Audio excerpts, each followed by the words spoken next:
Assalamu alaikum, family, peace, healing, and light, and welcome back to another episode of Healing with Angelica's podcast, where we discuss all things healing. And if you are new to this show, welcome, beautiful souls. On today's episode, I have a special guest joining me today, my brother and a returning guest. Yes, he was on, I think he was on my fifth episode when I had just started. It was early. It was Yes. early. Yes. He been here from the beginning, you guys. Brother Winford X, as we'll be discussing today's topic from believing to knowing. Brother Winford, welcome back and thank you so much for joining me today. How are you? Oh man, thank you, sister. I'm elated. I really appreciate you, reaching out and giving me this opportunity to grace, your platform again. Since then, you have really, really grown, and it's being talked about, and all praise is due to Allah. You didn't came on into the ranks, and man, that's beautiful, beautiful. I like the growth. Yes. All praises due to Allah, Brother Winford. Thank you so much. It has been a beautiful journey, beautiful start in my Islamic journey. So I am grateful and thankful for you and others that have been supporting me on this journey. So I really love you all. For sure. So, yes, sir. And now, before we get started on today's topic, for those who don't know my brother Winford, do you mind letting our audience know just a little bit more about you? Oh, of course. First of all, I would like to definitely open up, with the greetings and the respect. In the name of Allah, the Beneficent, the Merciful, I bear witness that there is no God but Allah, and Muhammad is his messenger and exalted Christ, and I further bear witness that the Honorable Minister Louis Farrakhan is the extension of the Son of Man. I would like to greet every brother and sister, universal greeting, with the greetings of peace which we say in the Arabic language. Assalamu alaikum. Walaikum salam, brother. Peace and blessings, family. For those who do not know, my name is Brother Winford X. If you follow me on Instagram, Knowledge5845 on the gram, of course. I am a student of the Honorable Minister Louis Farrakhan. I am a part of the Nation of Islam. I'm a registered FOI member of the Nation of Islam. And I did 15 years in the federal penitentiary at the age of 19. And that's kind of like been, my solid story, because you see a lot of people that go in and out of the prisons, man. And when I was in prison, I was able to understand that 87% of the recidivism rate return back to prison within being released within 3 years. So I've been home 8 years. You know what I mean? So it's a beautiful thing, man, to be able to vision and hold on to it, no matter if you have to take breaks or obstacles get in your way or whatever. Just continuously believing in yourself and keeping that vision, and of course believing in Allah, the reality of God. Um, and I'm just elated, man. And some of y'all might know me. Y'all have seen me with Brother Ben X moving around and uh, gracing the country. Puerto Rico. I spoke in Puerto Rico and probably in front of like 300-400 people, and that was Hmm. my first time. And I am the author of Determined to Change. That is my book, Determined to Change.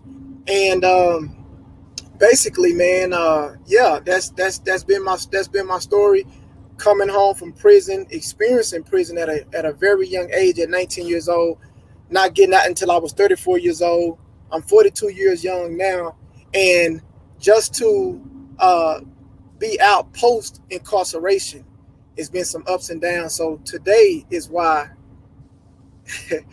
this is called believing to knowing. So y'all get ready, man. Y'all strap your seatbelts in, because we about to. It's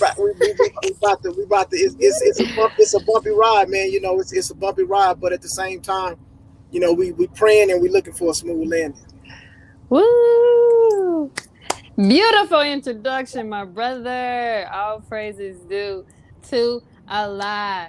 Now let's get started on today's topic from believing to knowing. A healing journey to knowing and understanding the true reality of Allah God, right? And please, for my audience today, please Don't let me be the only one asking questions. Do not hesitate to put any questions you may have for my brother Winford X in the comment box below, right? So, when we last spoke before the show, Brother Winford, you were telling me about just the big transition that your life has taken and how in that time you dealt with losing everything, including your beloved son. May Allah, God, be pleased with him, and which took you through a journey from believing to knowing. And that brings me to my first question for you, Brother Winford. Now, let's go ahead and jump in. I would like for us to jump into what situations did you have to face during the process from going to believing to knowing. Ooh wee, man, this is well, first of all, you know, the majority of us always say that we believe in God, we believe in Allah, we believe in a higher power, and God knows that, but God don't want us to just stay at the stage of just believing. God definitely is a reality, and He pushes further. He wants us to understand. Not only do we believe, but actually, literally know the reality of God. And man, when you go from believing to knowing, that transition, you have to walk that dark path, and you're on a journey alone. You can have loved ones right beside you, mother, father, brothers, sisters, cousins, children, uh, brothers and sisters that's in the fold, in the nation, in the ranks, but yet and still you alone. Hmm. So, um, and God is not doing that to chastise you. He's doing that to get closer to you. And it's almost like a warning. It's almost like um, sometimes things have to be stripped away for you to really get an understanding and, snap into it and say, hey, life is real. You Hmm. know, um, and pretty much that's what happened. It kind of started, with, um, of course, I was a part of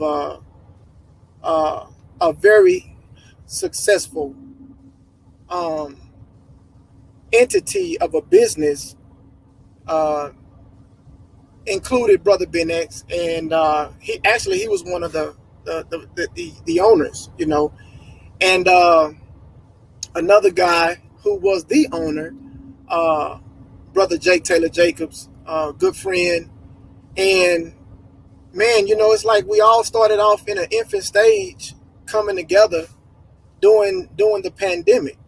Hmm. During this pandemic, I had an opportunity to meet Brother Jake Taylor Jacobs through uh, Brother Ben X. I had already knew Brother Ben X, of course, because we was both, in the nation. And man, as I met him, very intelligent young brother, man. And when the pandemic came on, we all kind of came together as a collective whole, and everyone brought their talents to the business. Everyone brought their talents to the table, and we were able to maneuver and create a multi-million dollar company. And just to be a part of it, I was so honored. And being the head of security, we traveled. We went. I know some of y'all have seen me on private jets. We went internationally around. Like I said, I spoke. I spoke in front of people with determined to change, and it was almost like a dream. I Hmm. mean, it. I mean, within we started from the ground, and I would say within almost like 14 months, the company was highly successful, multi-millions coming in. Our team had grew rapidly, and just to have an opportunity to experience that, um, sometimes, you know, God will. One way God can chastise you is by giving you everything that you desire. Mm. And I don't mean that in a I don't mean to say it in a derogatory way, because we know in the Quran it says that Allah says that if you abide by Him, I will give you the desires of your heart. But when success comes so fast, or what we think success is, you know, this world is based on a materialistic system of success. So when you start having these things and you going to these exotic places, and you know, you on these private jets and you eating this exotic food, and you know, you can literally, you know, lose yourself and lose the reality of God. So as we went through those months, man, of just traveling and hitting some great cities and seeing some great things, meeting great people, important people, we was all on cloud nine. We was all on cloud nine. And of course, y'all knew at that time, my son had been shot and everything, and he was paralyzed from neck down, and he was living on a breathing machine at the time. And when COVID hit, I couldn't see him because it was too risky for me to see him, because he was, like I said, he was on a breathing machine. So I had to go like 18 months without seeing him, and that was a challenge. But it seemed like during that time, we were traveling, we was moving around, we was on the road. You know, we stayed gone. We stayed getting booked and going here. And BWO was created with Brother Ben X and Jake Taylor Jacob and a couple of more guys who were at the top in CEOs and owners and whatnot. And it was just like a dream. You know, it was like a dream. And by the time I knew it, I was moving so fast that,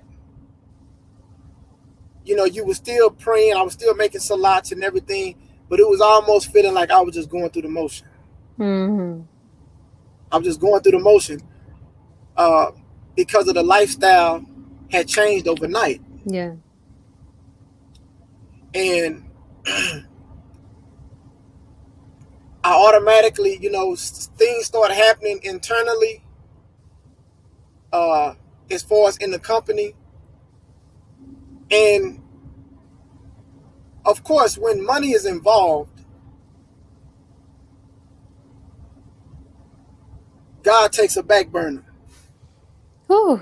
God takes a back burner, especially, you know, being shaped in iniquity, shaped in a system that we didn't create. So as things are riding high, you know, I felt, you know, God say, look, okay, it's time for me to step on in now. I didn't seen enough. Step on in, I didn't seen enough. So all type of, you know, things started happening. It got real complex, you know, internally. People started leaving, you know, and it got so close to where even the unity of the brotherhood that was inside of the company started to have a gray area. It got cloudy. And,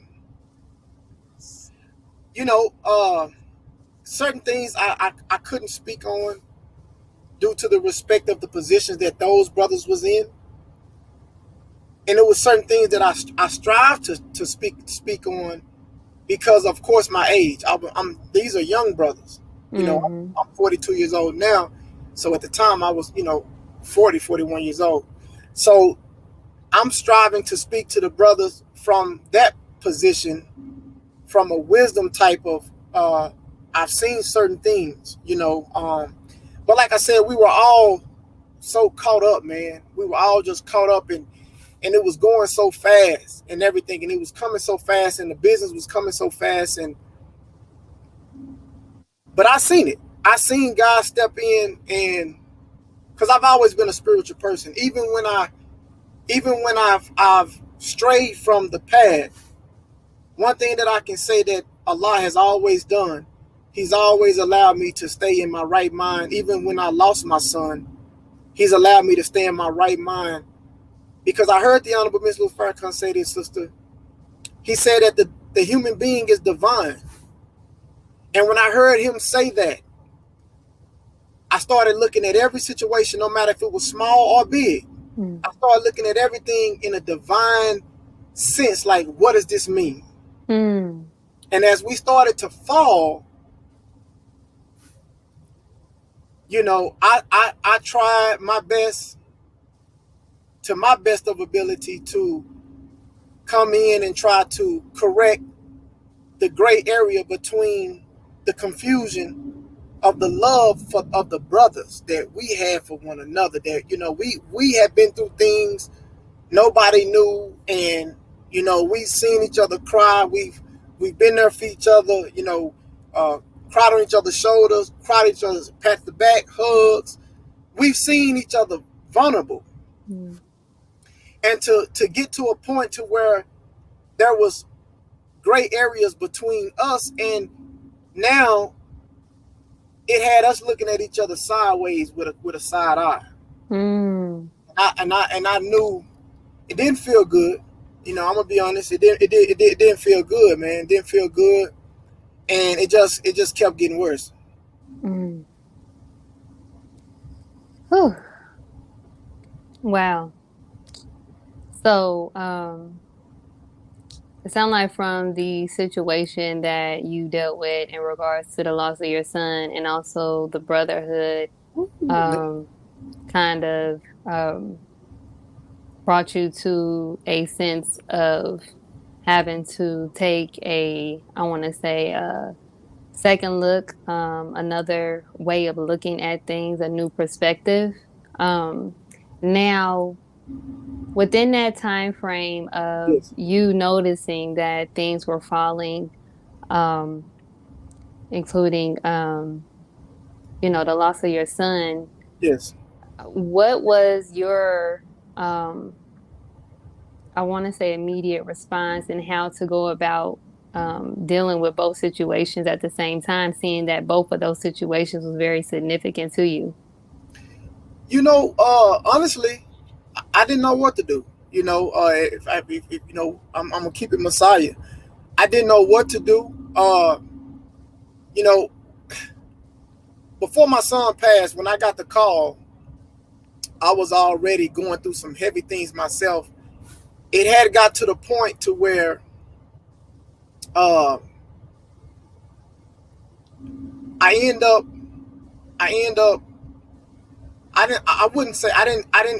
didn't lose my apartment, but I ended up giving it up. Ended up giving up my apartment, right? And I ended up going in another direction. And you know how we do as humans. We look at a situation, oh, I got it. And my money was right. My money was cool. So as long as the money is right, that's all we worried about. If we can look at the money and see that the money is there and the reality of the money is there, whatever else is going on, even if it's a spiritual aspect, like I said, I've always been a spiritual person, but I knew that God had stepped in because the apartment was gone, and I found myself just in my car. And I found myself, you know, me and Brother Ben X, we had kind of was going on a road to separate. And man, I'm gonna tell you that really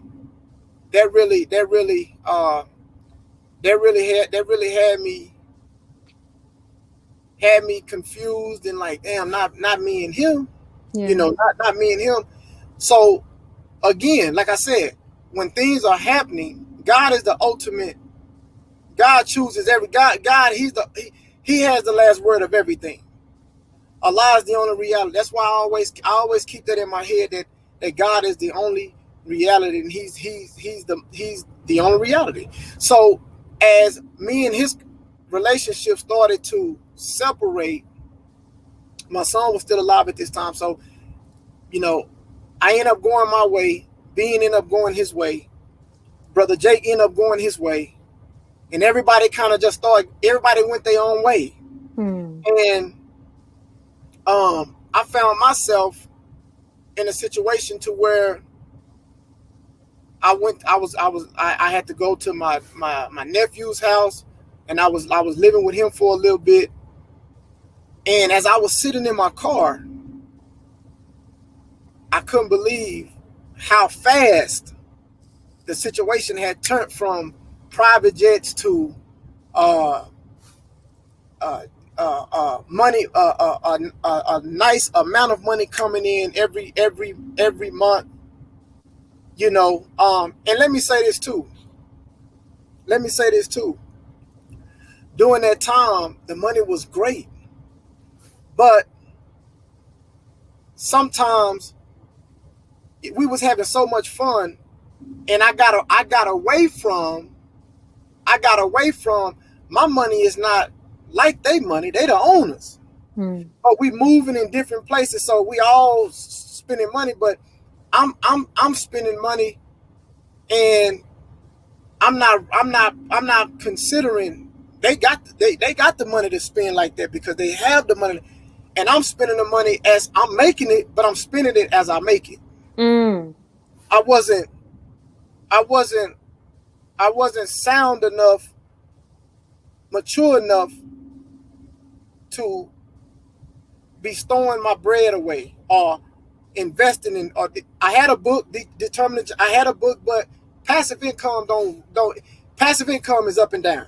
Yes, it's not a, it's not an active type of thing that's just always going, but it could be. But at that time, I was feeling like, hey, everything is secure. I wasn't looking for nothing bad to happen. I was like, man, we up. Yeah.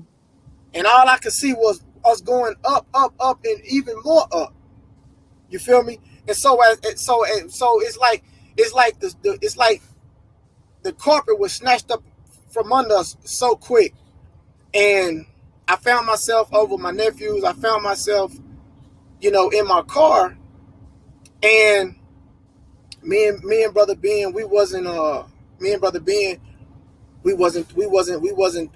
seeing eye to eye with one another.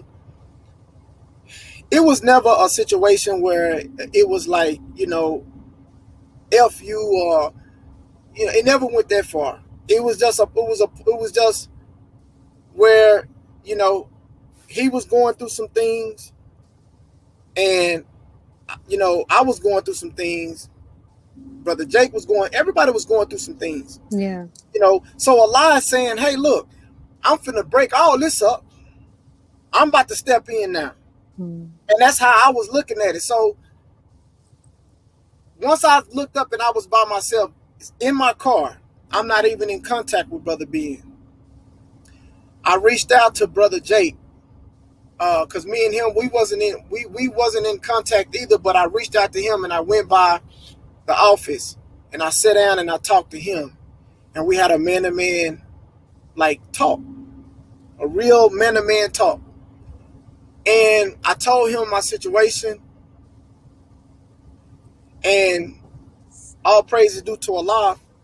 He said, yo, man, you can stay here at the office. At the office, we got refrigerators, we got microwaves, we got TVs, we got couches, we have.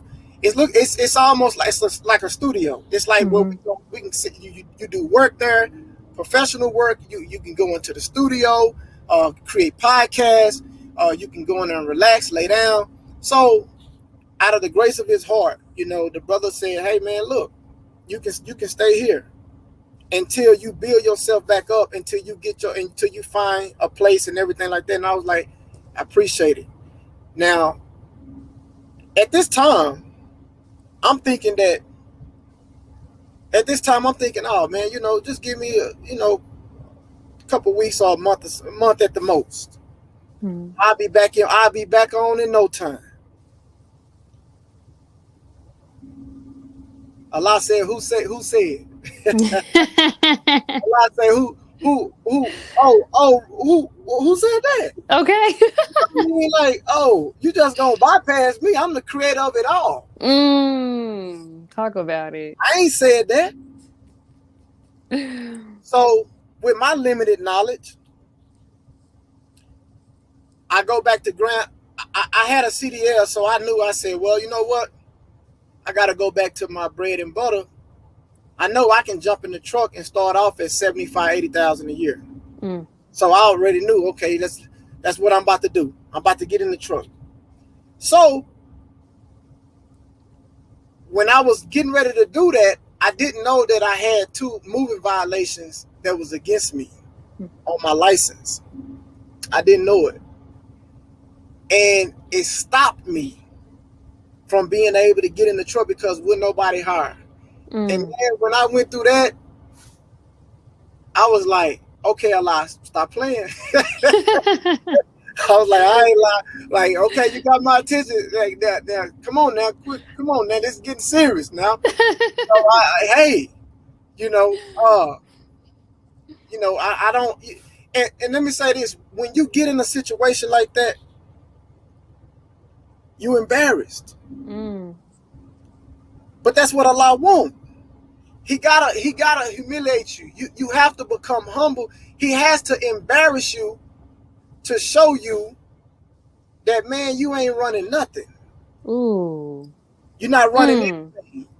So the reason why I'm saying all this, because yes, I believed in Allah, but Allah said, now I got to strain you. Now I got to take you from a stage of believing to knowing. So I'm going to strip you away from everything that you feel that can help you. You know, I didn't tell my mother what was going on because I didn't want her worrying about what I was going through.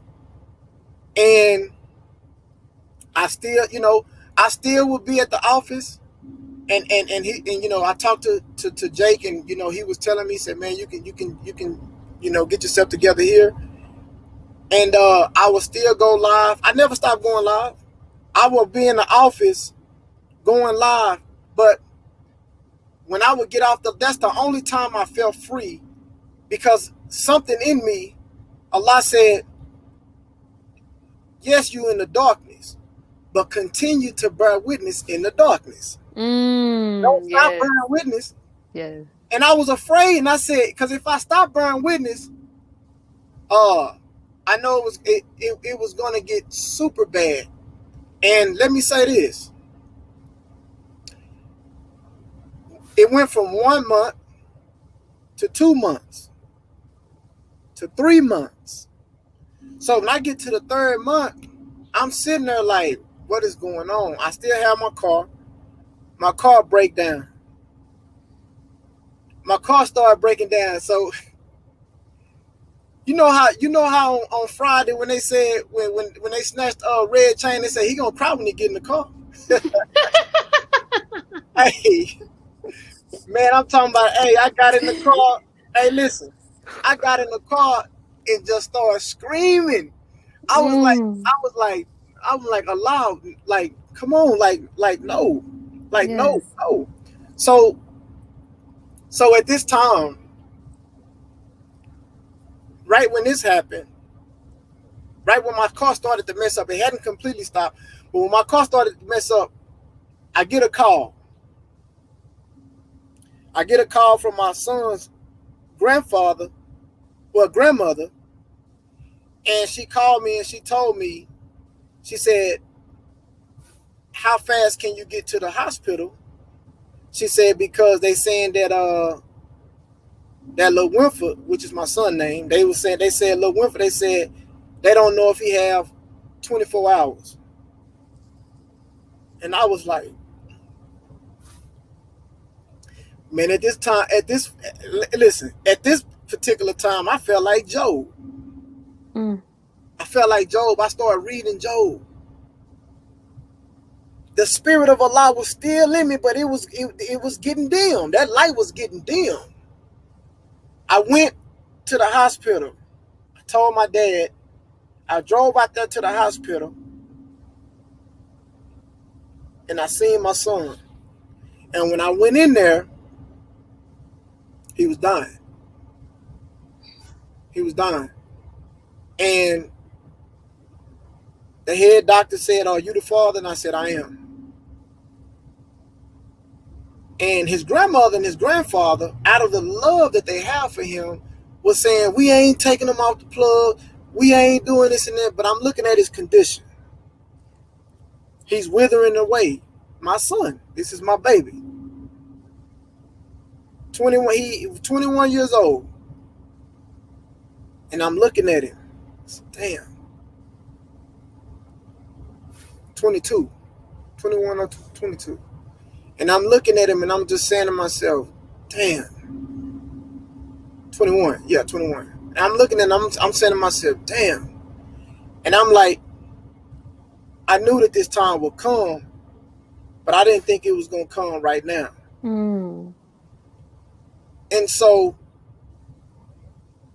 it's like 5 or 6 doctors in a room, his grandmother, his grandfather, and they looking at me, the doctor saying, "Well, you the biological father, so it's up to you to pull the plug."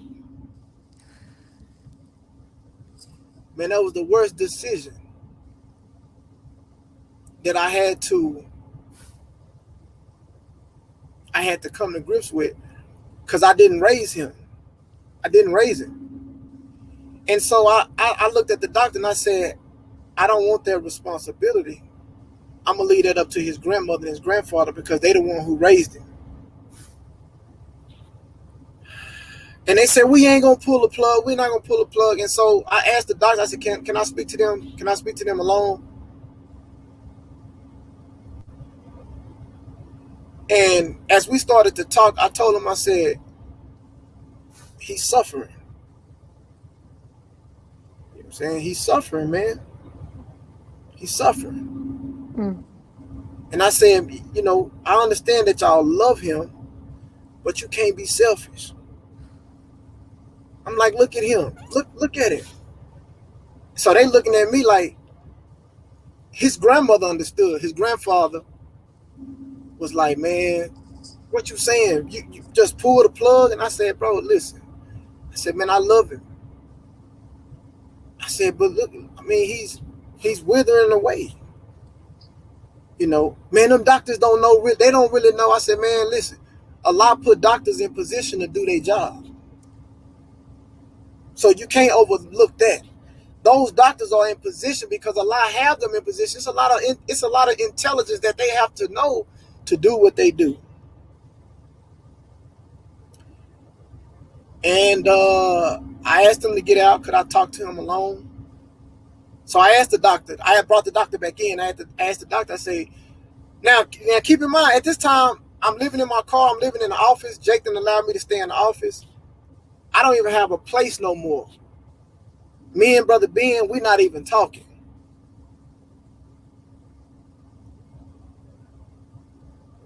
I felt so empty. Mm. I felt so hollow, so weak. I felt empty. I felt like there was nobody I could talk to. I was still staying in contact with my dad. Everything that was happening, I was allowing my dad to know. Now watch this. I love my father, man. I love my dad for this. When I told my dad that I was living in my car and I was living at the office, see, a mother would have panicked and said, boy, come home, come to my house. But when I told my dad said, you'll figure it out. Mm. And I wasn't mad when he said that. I felt that. Because he said to me, without even saying it, son, I'm not going to always be here. Yeah. You got to figure it out. And I could hear in his voice was cracking. Because I knew he was hurting to tell me that. You'll figure it out. And when I talked to my son, when everybody got out, because the doctor told me, the doctor said, I don't see him making it through the rest of the day. He said, I'm just gonna be honest with you. His whole insides is ate up. It's then took over. It's then spread. It's nothing we can do. I said, yes, sir. I said, thank you. Old white man. I said, yes, sir, thank you. I sat in that room with my son for about 15 minutes, just me and him. And I got up on his ear because they said the last thing to go is their hearing. I got in his ear and I told him, I said, just relax. I said, just relax, bro. I said, just relax. I said, you've already bear witness that Allah is God and that Muhammad is his messenger, and the Honorable Minister Farrakhan is the Son of Man. I said, you've already bear witness. Because before that happened, I would go and see him and he would tell me, Daddy, I've been looking at the tapes, you know, because he had a little video, he had the DVD, he had the YouTube on his phone. They had a special thing where he could voice to his phone and he could just come on his phone because he couldn't move. And he would ask me questions. He would look at different lectures from the Honorable Minister Farrakhan, and he would say, Daddy, come up here and visit me. I got some questions. And I would go up there and I would sit up there 2 hours, 3 hours, and we would sit up there and we would talk. And he would ask me questions. And the questions that he asked me, I knew that the understanding was in his heart, because I said, that's real good. The questions he was asking me, I said, son, you understand, you see the reality of God through his servant, Farrakhan. He was so excited. He said, I'm Muslim. He was telling everybody, yeah, oh, I'm Muslim. I'm Muslim. I'm in the nation. That's what he say. I'm in the nation. Shoot, I'm in the nation. I'm with Farrakhan. I'm with Farrakhan. I remember, because his mom is incarcerated. His mom called. He told me, said, man, my mama, she mad because I told her I'm in the nation. She mad, talking about, oh, you following your daddy with that stuff. He was like, yeah, but it ain't just my daddy. You know, I've been literally listening to him, and mama, I don't see nothing that this man didn't say wrong. He said, I don't see nothing that this man said wrong. And he said, mama, you just gonna have to be mad because I love this man. Yes. She said, he told her, he said, I'm not going back on that. And I never lied to my son. I told my son, I said, brother, look, whatever happens, I said, you with Allah got you. I said, relax. I'm in his ear. He was in a coma when he passed. I was in his ear. I said, relax. I said, relax, son. I said, Allah already got you. I said, relax. I said, you're going to always be with me in my heart. You're going to always be with me. Man, at that time, I didn't cry. I didn't even feel like crying. I wasn't, oh, everybody else was, I could hear them on the outside, oh no, don't die, little Winford, don't die. But at that particular time, God gave me what I needed to talk to my son. And I told my son, I said, you okay?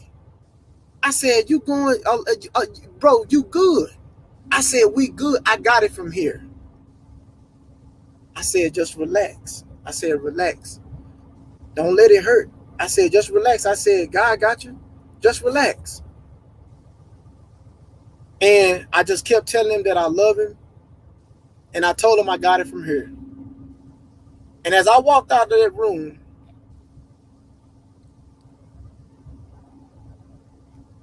I got in my car. His grandmother and them asked me, you coming back? I said, yeah, I'm going to come back tonight.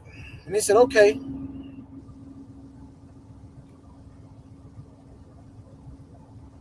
I left. And as I got on the freeway, they called me and said he gone.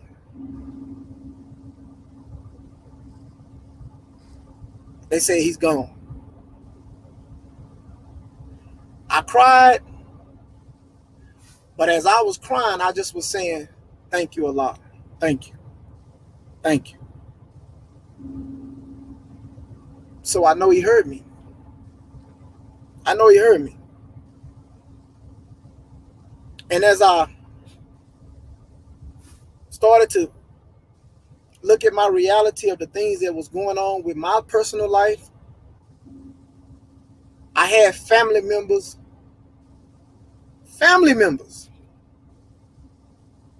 Right when my son passed, I had family members coming up, spewing lies, causing separation in my personal life, causing destruction in my life. Family members. And I'm saying to myself, why, Allah? Why now? Why burden on top of burden on top of burden on top? Why? I was broke. I was broken. I was hurt. And I still wouldn't tell nobody about my situation. Because I was embarrassed. I didn't want people to know I had went from here to here. Mm-hmm. I didn't want. Who wants to tell somebody that? Yeah. And that's when my heart started beating real fast. And that's when I really started going from believing to knowing, because I said, oh, Allah, you got my undivided attention. Man, when my son, when he died, I forgot to add this. For about a good month and a half straight.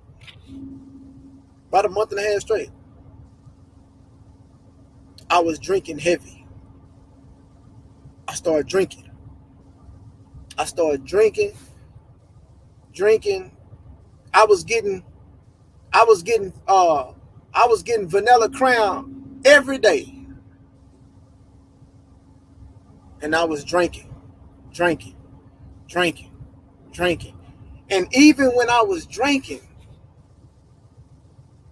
I wouldn't go live when I was drunk, when I was drinking. I wouldn't go live. I would sit and just cry, drink and cry. But even in the drink, even in the bottle, and God is my witness, you can take it or you can let it alone. Allah was still saying, you still in favor. I got you. See, I ain't got to lie. I ain't got to come up here and act like I'm a saint and lie. I know what Allah was telling me. I got you. And I just kept saying, Allah, I'm drowning. I'm drowning, Allah. And I remember seeing people that I didn't even know come into my life, saying certain things to me. Oh, brother, you shining. God, oh, God is showing you favor. And I'm saying to myself, yo, you just don't know. You just don't know. I didn't lose weight. I didn't lose my texture. I didn't lose nothing. Everything was still shining. Even through me drinking. You couldn't even tell. So Allah says, who else can do that but me? So as people started to talk to me, my son is gone. I'm going live. I'm venting. My car breaks all the way down. I don't have a car no more. Damn it, how I'm going to get around? I don't even have a car no more. How I'm going to get around? My car won't even start.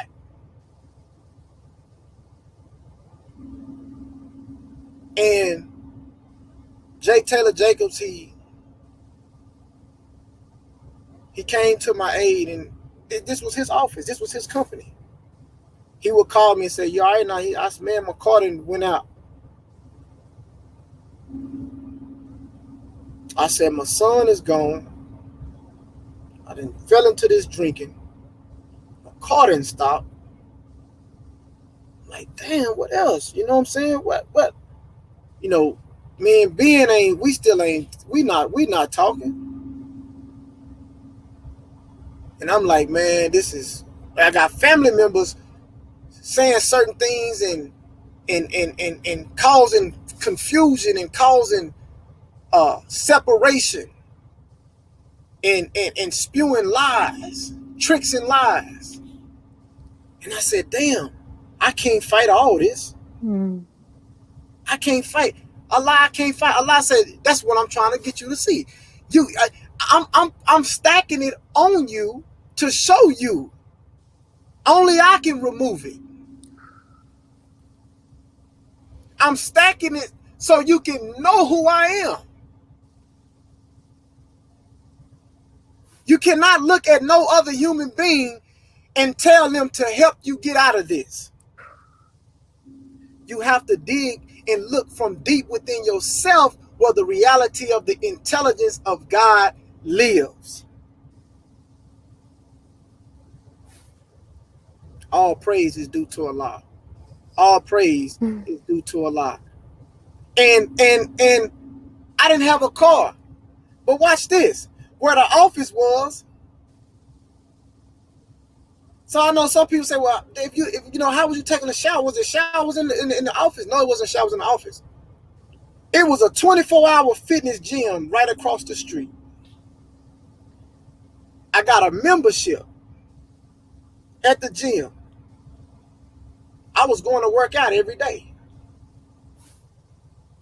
I'm working out every day. So of course I kept my size on me. I never was sunk in and even though I was going through it, I kept hitting the iron. I kept lifting weights. I kept doing cardio. I kept doing calisthenics.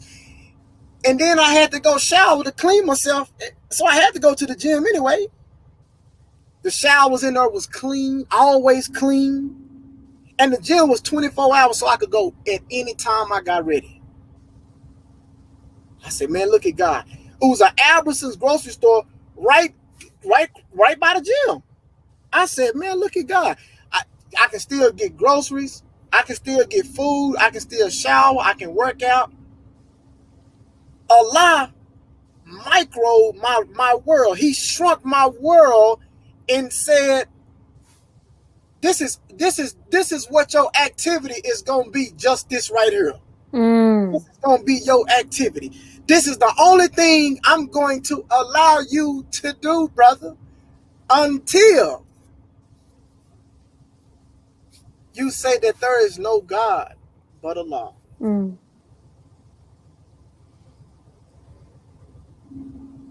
Ooh, oh my gosh. I'm like sitting over here speechless. That was I just want to say thank you, truly, for even having the courage to share your testimony, because it's a thing being out here in the world and you're going through things, but it's another thing when you are a believer of God. And us being in a nation, it's a struggle for perfection, right? So you being able to share your journey and your testimony, this beautiful testimony. I'm humble and I'm grateful because just this alone makes me understand and realize you can't do anything without God. Like, there's no way. No, give him the glory. And the fact that even when he calls separation, you know, with the things that you was going through in life, on top of losing your son, everything was going downhill. Man. Still in that midst, you were able to find his glory and be humble. And I'm just so grateful that you're talking about this. You It was almost hard. got me in tears. Like, Yeah, oh my and gosh. I'm not gonna lie, sister Angelica. It was very, you know, as I look back now, I'm able to be more strong. Uh, and I'm definitely in a better place now, mentally, physically, financially. I'm in a better place now, but I'm still climbing out of the hole. I'm not out the hole. I'm still climbing out. But it took me to dig deeper. It took me to activate my faith even more. Uh, it you know, man, just you know, I end up getting an opportunity to, with like I said, I'm in the truck now. Uh, I work in the Oilfield now. The money is good. Um, but it's away from home. I'm away from home. But when the opportunity was presented to me, because even before I got this opportunity, I was still, I had a little security job. It wasn't turning over like I wanted. But when I showed how I was moving in security as an FOI, the security company was like, "Yo, we definitely want to keep you here. We want to, uh, man. I mean, I was the buzz. Mm-hmm. I'm going to work Class A. They looking like, man, you ain't gotta wear that. And I said, yeah, but I gotta wear this. I gotta wear it. Yeah. And they like, brother, you ain't gotta dress up. You can just wear jeans and a white button down. I said, nah, brother. You understand me? I'm an FOI, brother. And so the owner of the security company was like, I want everybody dressing like this. And he was like, you ain't gotta wear the bow tie, but go get you a nice tie. And we wearing all black from now on. This brother right here clean. Yeah, that was they every day. That brother and this brother clean. And I took pride in that. And but it just didn't turn over. And it was a white guy who was a GM of the company. Remember, every time I stepped in there, it was all eyes on me, and they would see. And I was very humble. I was humble at this establishment. I was humble, 5-star everything, and I was humble. And the GM, white guy, fat, bald head, kind of like white guy. For what reason, I don't know, but he didn't like me. But I said, oh, I know what this is. Yeah, I know you. When I step in, the women, they looking, and they ain't looking at you. I see what it is. I see what's going on. I see what's going on. Anyway, he ended up getting rid of me. And I went to and I'm like, yo, what? And they was like, man, we trying everything. We can't go over him. And I'm like, bro, I didn't do anything. And I'm like, and so at that moment, that's another moment, sister, that I was saying, you know what? This ain't even nothing going on here. Allah, you on me, ain't you? Allah said, yeah, I'm gonna let you see a little bit, and then I'm gonna snatch it back away from you. I'm gonna show you that it's me or nothing. Man, say I'm telling y'all, I'm not crazy. I'm not weird. When listen, when we see the Honorable Mr. Farrakhan going in with the passion that he have, that is real. Ain't nothing fake about that.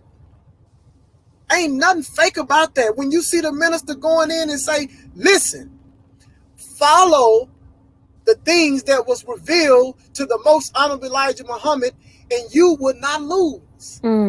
He was not lying about that. But it always get to a point where we feel like we're doing okay, and then we feel like we can go on by our own self now. Oh, I'm good now. See? Talk about it. We get to the point where, I'm all right now, y'all. I got it from here. Allah say, you ain't never got it. Ooh. You ain't never got it. Only I can allow you to continue to achieve what you need to achieve, but always keep me as a priority. Yes. Don't put me on the back burner. And this is where the saying to fear Allah comes from. Fear God in the respect that if it's not him, you can't make nothing happen. That's why we have to fear Allah, because everything it starts with him and it ends with him. I don't care what type of position you in, how much money you got. Do not think that you cannot wake up in a blink of an eye and it's all gone. I heard people all the time, oh, I got knowledge, wisdom, and understanding. See, God give you knowledge, wisdom, and understanding. And see, if you just apply this and you plan and all this, God said, yeah, shut up. Because you got some people out here, that's some intelligent people who's had it all materialistically and lost it all. Who you think allowed them to lose it all? It has to be the reality of God. Exactly. That doesn't mean that they're not smart. That doesn't mean that they're not financial capable of making things happen. But if Allah don't will it, it's not gonna happen. Ooh. It's not gonna happen. So the first thing is so finance is finance. Do we need it? Yes. But the priority is Allah. That's why Allah said that your gift will make room. Being obedience, you can Allah will allow room to be made for your gift. But it says to be obedient first. Yes, we in a world shaped in iniquity. Yes, it's some things out here that tempt us and we don't always get it right. But man, I'm going to tell you, and I'm not putting this on nobody, I'm just saying this for myself because I'm not perfect. All I'm saying is, it's always room for correction. Man, before you point at somebody else and look at them and say what they're not doing, be careful. Ooh. Be careful by doing that. Be careful. Don't do that. Don't look at somebody and say, oh, that job, so and so, or she woo, this, that, and the other. Yeah. If you don't have nothing good to say, just keep quiet. Keep it to yourself. Just keep it to yourself, man. So, just to sum this up, because I know we have to respect time, sister.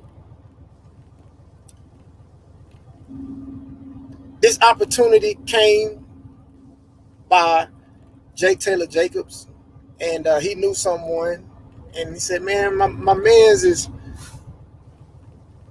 looking to get himself back going and get back acclimated in the truck.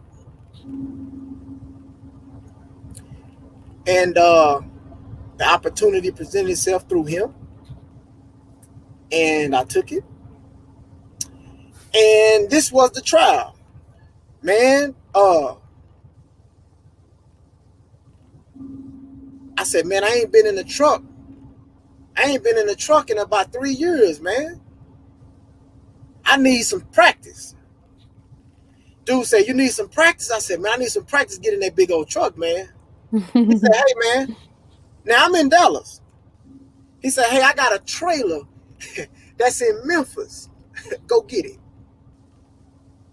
I said, go get it. He said, yeah, go take this bobtail, 18-wheeler, this trailer, this tractor, and go drive to Memphis, hook it up, and bring it on back. That's your practice. Boy, I was so scared. Boy, I made Hail Marys and everything. Boy, I just was, man, I didn't know what to do. I was Yes. a la. And I went and got the trailer, came back. He paid me good. He said, can you turn around and go get another one? Same place. When he dropped that money, when he zelled me that bread, I said, I'm gone. I'm gone. I'm finna go get it and bring it on back. And so he said, when you come back, he said, I got an oil job, or you could work in the oil field in the trucks, driving the sand truck, the trailer, dropping the sand in the oil field, but you gotta live in the truck. You got to stay out there. He said, but the money is good. I was nervous because I said, damn, see, this is what I'm talking about. Sometimes you have to uproot yourself. Allah said, no, man, it's me or nothing. I got you. Don't worry. I got you. You're going from believing to knowing. I got to take you away from everything that you feel that can give you a crutch, that can give you a hand, that can help you. No, that ain't your help. That's not your help. I'm your help. Ooh.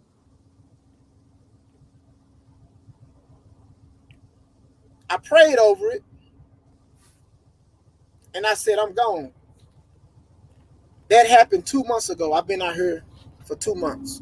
I go in and out, come back home, take care of, send my son, my baby, send him his mother some money for him, go see my dad, go see my mother, and a few days I'm at home. I come back out here. I'm back out here. I just got back this morning, actually, and I'm back out here now. I'm hours away from home, but at the same time, Allah is building me, and Allah is shaping me to let me know that, hey, you're going from believing to knowing. That's why I tell you, it's not over. Yes. It's not over. I'm still in the midst of going from believing to knowing. And I want other brothers and sisters that are watching this to understand, and I want you to look at your life like that. Man, listen, we believe in Allah, but Allah just not going to keep you at a state of believing. He wants you to know who he is, and the way he's going to get you to know who he is, he's going to strip you away from everything that you're comfortable with, that you feel like that's in your reach. He's going to remove that, and he's going to bring people in your life that you don't even know, but you're going to know that when they do something for you because you're going through something, you're going to see them, and you're going to know that it's a lot coming through them, but they're not going to know it because it's not their trial. Ooh. Ooh. It's not their trial. You're going to recognize it, but that's going to be a lot coming in that person. And that's how Allah gets you to always strive to be on your best behavior, man. No matter where you go.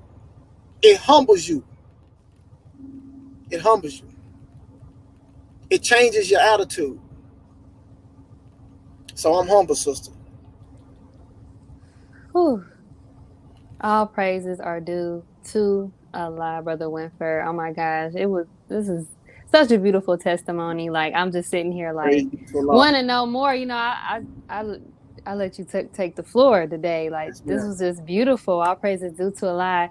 And if you all are enjoying this episode just as well as I am, such a beautiful testimony again, please show your support by donating today to Cash App $ Healing with Angelica to help sustain future episodes just like this. I will also leave more info to donate on the screen below. I love you all. Now let's get back to today's episode, Believing to Knowing with Brother Winford X.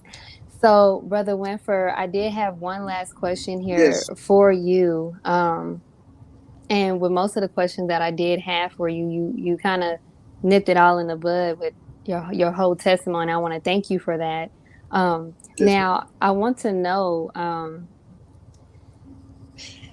What advice do you have for someone who had everything like you, but has suddenly lost it all and doesn't know how to climb back up that hill of victory?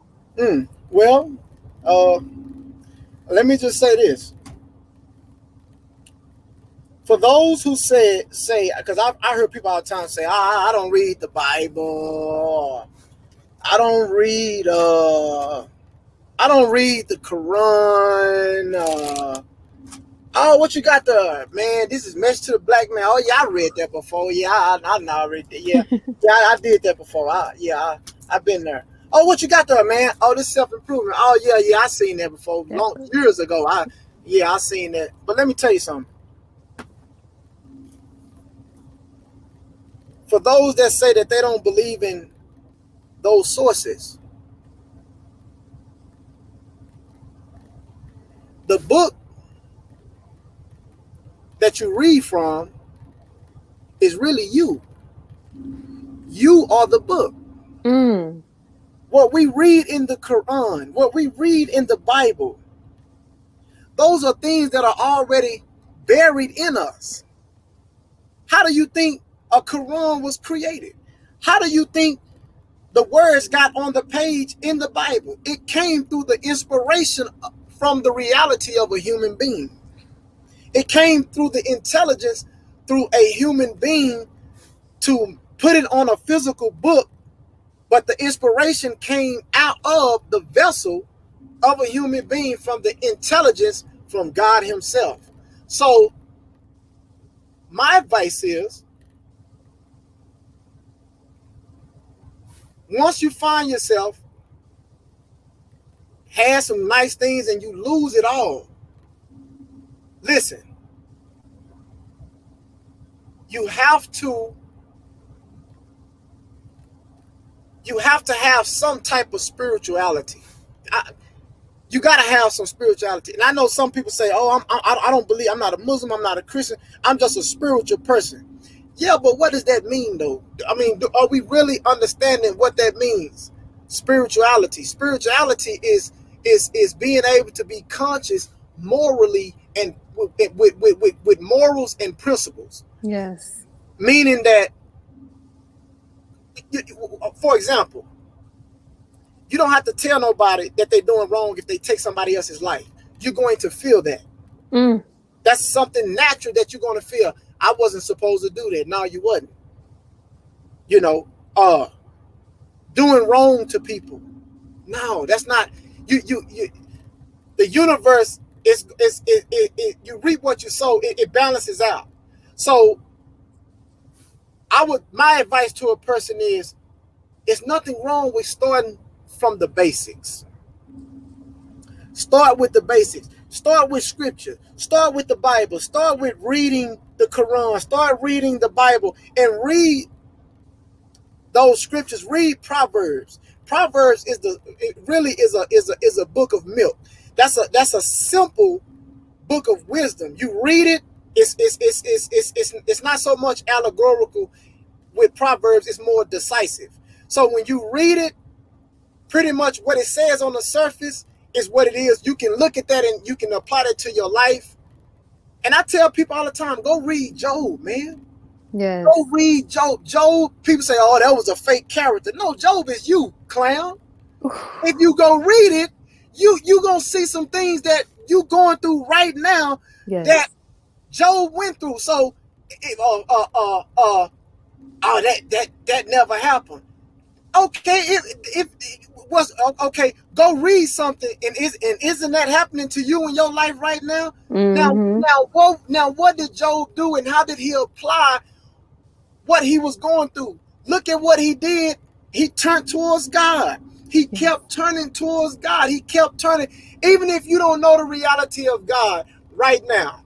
Like Brother Ben say, if you don't know God, add an O to it and start doing good.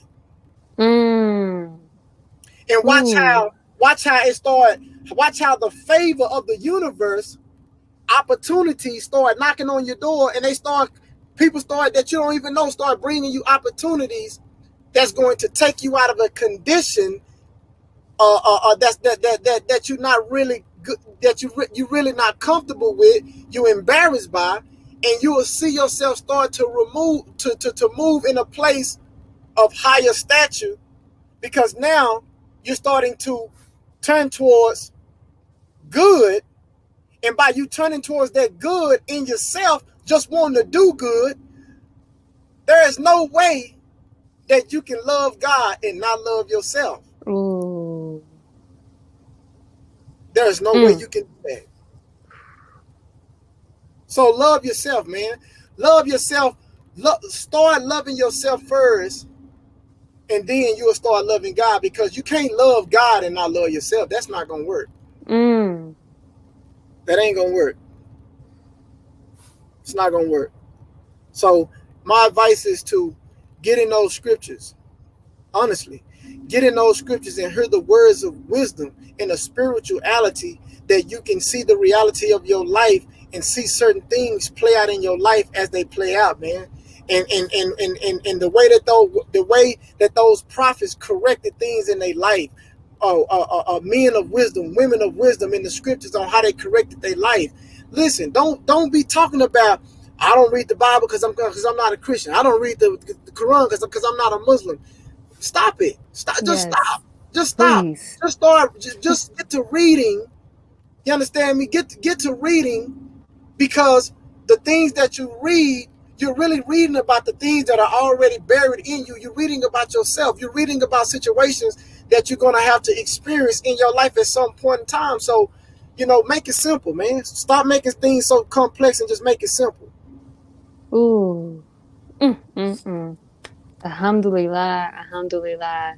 All praises are due to Allah. And I love Brother Terrence's comment. He is telling you how you find Allah right within you. All praise be to Allah. So yes, beautiful. Sir. Yes, sir. All praises due to Allah. Thank you so much, Brother Winford, for joining me today on this beautiful testimony, this beautiful topic, from believing to knowing. We might have to do a part 2. This was deep. So, watch out. We might have to. I'm for. It's more. It's definitely more. And let me say this before we close. I want to say that me and my brother, man, Brother Ben X, we sit down like men. Yes. We made an atonement. We went through the 8 steps of atonement. We went through the proper steps of atonement. And, I heard him out. He heard me out. And, my heart was filled. His heart was filled. And that's my brother. And I love him. I love him, man. And I'm honored to know that brother personally, and it's a beautiful thing, man, when you can have a disagreement, or you can have some misunderstandings with somebody. But let me tell you something. When people say, "Oh man, I never do this with that person again," that's fine. But the way that you establish a brotherhood, and you know that the love is real, you have to have your own personal relationship with Allah. Yes. If I got a personal relationship with Allah and I'm really striving to better myself with Allah, but the person who I'm at odds with, they don't give a damn about having a personal relationship with God, then that brotherhood can't come back together. Yes. But if you working on your personal relationship with Allah, and I'm working on my personal relationship with Allah, Allah is our spirits are going to align. Yes. And Allah is going to allow us to see the love for one another, and say, "Look here, man, we only here for a short time, man. We only here for a short time, man. Come on over here and give me a hug, brother." Yes. You know what I'm saying? You my brother. So y'all have seen me and Brother Ben's, getting out the all white Rolls Royce, and yeah, man, we back in effect, and y'all stay tuned. Yes. All praises due to Allah. I'm so glad. I'm not gonna lie. I was like, oh my gosh, we're gonna probably have to do a part two because I Yeah, really wanted to get into just yeah, the importance of atonement and that and keeping, as brothers and sisters, we're different right, when it comes to right. how we handle situations with our brother and sister. But I love the fact that, and I was so grateful that you guys was able to connect and work out differences out like men, like Yes, FOYs, and yes, like brothers in the nation, because that's what we need. We need to continue to keep that bond in that relationship despite whatever may happen. So right. the beauty and importance of atonement is key. So all praises due to Allah. Like I said, we gonna have to connect again because I think I want to talk more about this in general. So yes, all praises due to Allah. And again, thank you so much for joining me today on this topic, from believing to knowing. I would also like to thank my amazing audience. I love you guys so much. You guys have been here for me since day one. I appreciate you all. I appreciate every last one of you who take time out of their day. I'm really, really grateful for that, because you take time out of your day just to watch my show. I am beyond grateful and very humble for that. So all praises due to Allah.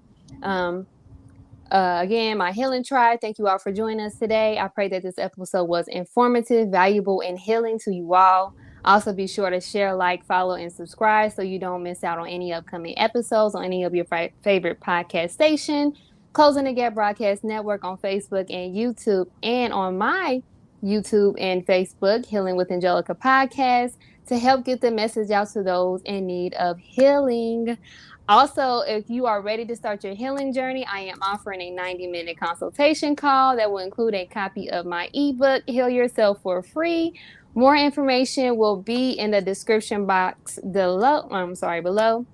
And also information for today's amazing guest, my beloved brother, FOY. Salute, Brother Yes, Winford indeed. X. Praise be to Allah. Praise Now, be to Allah. I want to also ask, before we end today's show, you gave us a beautiful mouthful.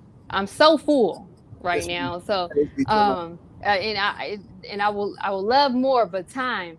But Yes. do you have any closing remarks for our guest today? Uh, yeah, I would just like to say that um, if there is anything that I said that rubbed anyone the wrong way, that's not my true intention.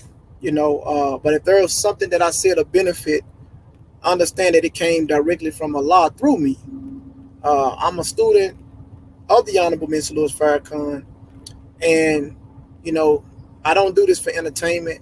I strive to, you know, um, express the reality of God, and I want my brothers and sisters to be able to see the reality of God even from within themselves, and that's the mission. That's the mission, man. And and before we go, before we close, I just want to say that when I was going through my process of living in my car, being in the office, and walking without a car, I documented it while I was going through it. So I'm going to uh, get with Brother Ben X. He's going to be the one to put it together. I got so much footage, real live footage, where I'm really going through it. I'm crying and everything, y'all. And I'm going through it. So just be patient for that. He's a busy brother, but I wanted him specifically to be the one to do the project because that brother is perfection, Yes, and it will be coming out sometime. I can't tell you exactly when, but it is coming. I documented everything that I was going through. So yeah, that's definitely going to be something that we put together, and we're going to put it out, man, because you know what I go through, we're all connected in some type of way. Energy is not exactly. created nor destroyed, it's only transferred, right? So positive energy is transferred, and even negative energy is transferred as well. So I just wanted to be able to document it, while I was happening, while I was doing it in real time. And what made me document it is Brother Ben had always said, whatever you going, man, document it, man. Document it. And Jake Taylor Jacob told me the same thing. He said, brother, while you going through this, document it. And when he said that, I started documenting, man. So I got mad footage on the things that I went through. So y'all be, that's gonna be coming soon. Ooh, I cannot wait. Oh my gosh. Like, I just love the fact that you were not afraid to share your testimony. We need more people to share their testimonies because, in the context of you speaking of things that you were going through and you losing your son, oh, I felt that. The feeling of just having to depart because I Man, lost a son as I lost a child as well. man, So it was just like, oh my gosh. But to know that you went through that and also to see how you handled it and how you're getting through it gives me strength. And I truly believe will give anyone else strength that may be going through the same situation as you, brother. So all praises due to Allah. I'm looking forward to that documentary. And also, like I said, we'll connect again. We might have to get you back for a second part two. yes, ma'am. So, yes, Sure. sir. Yes, sir. So, again, I thank my beloved and beautiful Healing Tribe for joining us today. And we leave you all as we came. Assalamu alaikum, peace, healing, and light. Yes, ma'am. Yes, ma'am.